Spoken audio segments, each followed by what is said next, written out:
Senator from Colorado. Thank you, Madam President. Thank you to the people of Colorado for this incredible honor that you have lent to me these last 6 years to serve you in the United States Senate. Thank you to my family, Jamie, Allison, Caitlin, Thatcher, to Mom and Dad and Lisa, who supported me this last decade of service with your love and sacrifice through missed ball games and lost teeth, school concerts and junior high dances, sore throats and first moments. Thank you to my incredible staff, many in the chamber today who are in Colorado and Washington, who made so many great things happen and whose difference will be felt for generations to come. You leave a mark on the country far beyond the etching of a signature on a desk in the floor. And thank you to my colleagues and to Senator Bennett. Thank you for the honor of serving along your side and for your commitment to our nation, to the Capitol Police, the staff, to the support staff in the Senate who make it all possible. But above all, most importantly, thank you to this great and extraordinary nation for all that it means and represents. The hope and optimism that for over 2 centuries has led people around the globe to give up everything they had just to be here, to be a part of this nation, to then turn around and fight for it through political strife and pandemics, to go to war to save the Union, to know how lucky and blessed that we are, that out of all of the billions of people through the thousands of years of human history, we have had the privilege of being here in this place at this point to be a part of it. There's been a lot of coverage in the news lately about how the pollsters got it wrong, but one thing they seem to get right, and it won't come to a shock to my colleagues on the floor, Congress is about as popular as a Rocky Mountain oyster in a bullpen. We've been together, able to do many good things. And I hope that we can use those successes to drive even more successes and show the American people that faith in this institution is actually well-deserved. Over the last 6 years, I've worked hard to pass the first ever mandatory sanctions on Kim Jong-un and North Korea to denuclearize that regime. It was an honor to work with Senator Menendez throughout this process. Senator Markey and I led the passage of the first ever comprehensive strategy for a free and open Indo-Pacific, the Asia Reassurance Initiative. Gary Peters, along with Lamar Alexander and I, led the reauthorization of the America Competes legislation to keep the United States competitive in science and engineering, to get more women and minorities into the STEM fields, and to advance our scientific research and discoveries. The 988 suicide prevention bill that Tammy Baldwin and I were able to pass into law represents the first bill in American history to pass the Senate and House unanimously with LGBTQ-specific language. This bill will save lives. I was honored to help move the Bureau of Land Management headquarters to Colorado and to finally get funding for the construction of the Arkansas Valley Conduit. And I helped lead the passage of legislation to complete our VA hospital in Colorado, to advance our cybersecurity, and to foster our relations with Taiwan, South Korea, and beyond. And it was an honor of my time in the Senate to work with Lamar and Senators Manchin, Cantwell, Heinrich, Warner, King, Portman, Daines, and Burr on the Great American Outdoors Act, the holy grail of conservation legislation. In my first remarks on the Senate floor, I spoke about how no matter where across Colorado's 4 corners that you live, or across this great nation, we all hope for the same thing for our children: to live in a loving home that values every citizen, that they learn the value of hard work and perseverance, where hard work is met with merited reward, that they find a nation of liberty and freedom that they help make a little bit more free and a little bit more perfect. All of us here in the Senate, the American people, all of us, are responsible for the starting point that we hand off to the next generation. And we have a moral obligation to make it the best starting point possible. The accomplishments that we have had together truly have helped create more opportunity for the next generation. And the work that we continue to do to get through this pandemic together will ensure that the next generation can indeed take advantage of those accomplishments, and that the starting point for them is better than the generation past, despite the struggles of today. You know, at Sunday school, we learned an important lesson about this: that struggles and tribulation produce perseverance, perseverance character, and character hope. And since that very first speech that I gave on the Senate floor, I have come to recognize something that all of us, that everyone here has undoubtedly experienced, that our service to country is filled with moment after moment that gives us that lump in the throat that brings a tear to our eyes, that fills our heart with wonder for this nation. Perhaps it happened to you when seeing the majesty of the United States Capitol brightly shining in all its glory on a crisp State of the Union address night, or maybe when we hear the passion in the voices of our colleagues as they tell the story of life and struggle and hope for the future. For me, these moments happen every day, and I'm sure it does for you as well, just part of the wonder of this nation and its capital. It was late at night for me nearly 10 years ago when I was leaving the Capitol building. I had walked through the Hall of Columns, and I heard some voices ahead near the door that I was heading toward.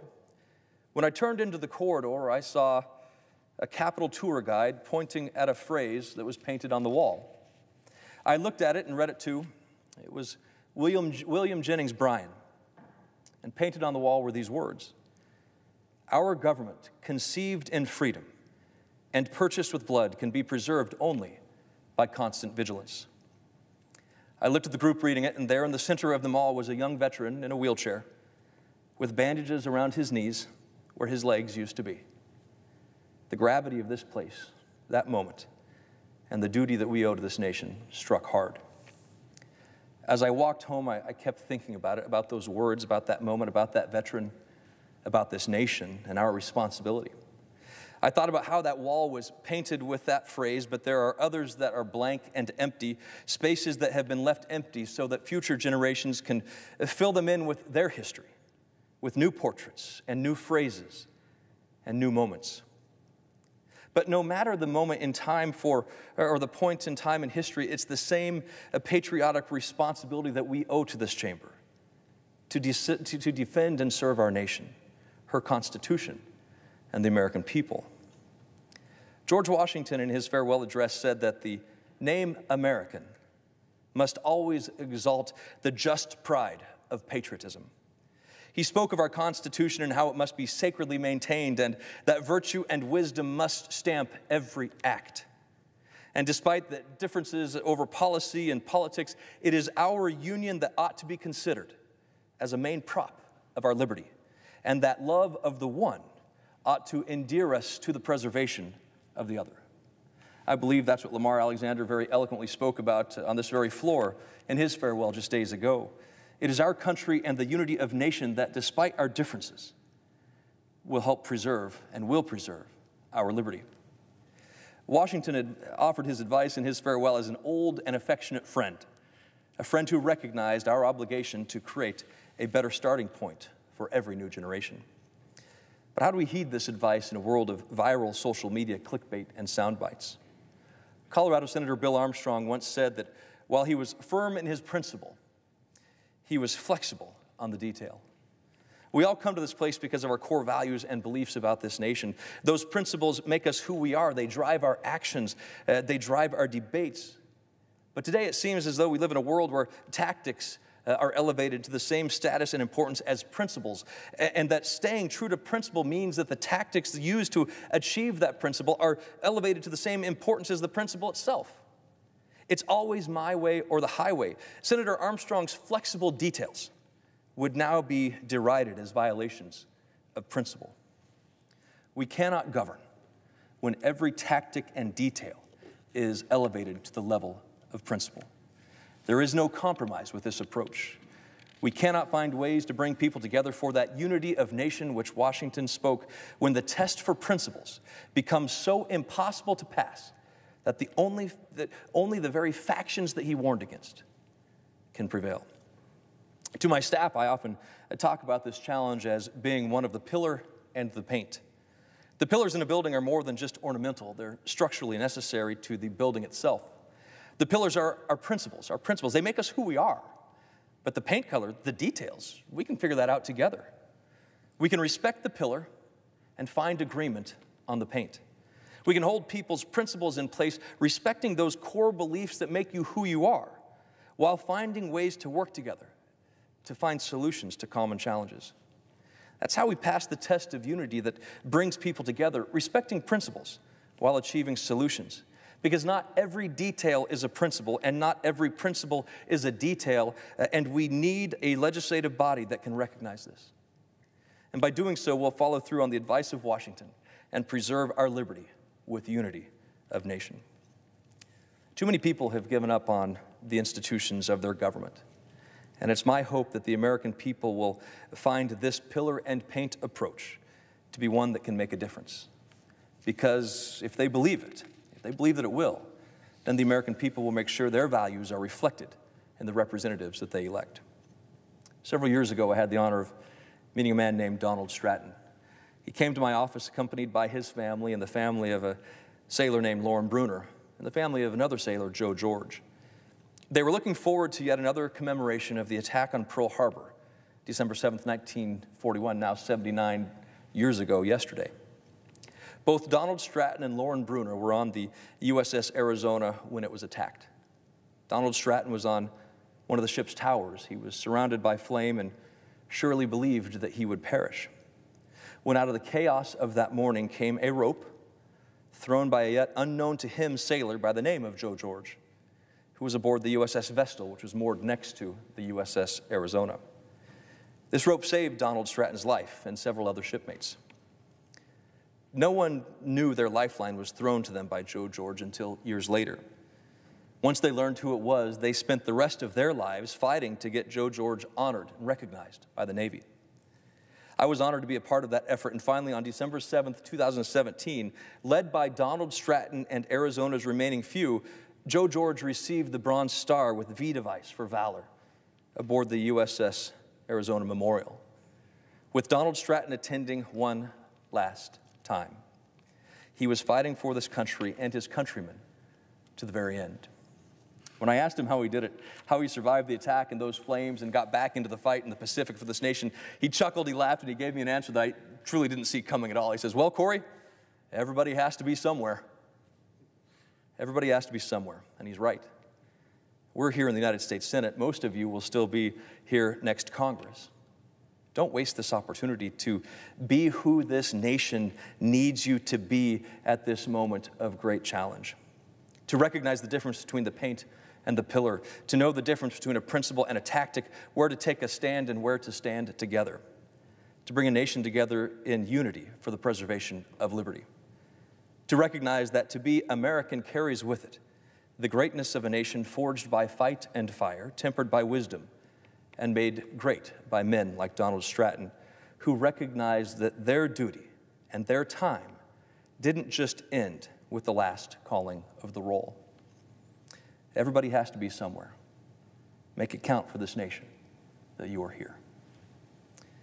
If you go into any of my offices, you'll see on the wall my mission statement, and it ends with this: we represent a state where the words "to America the Beautiful" were written.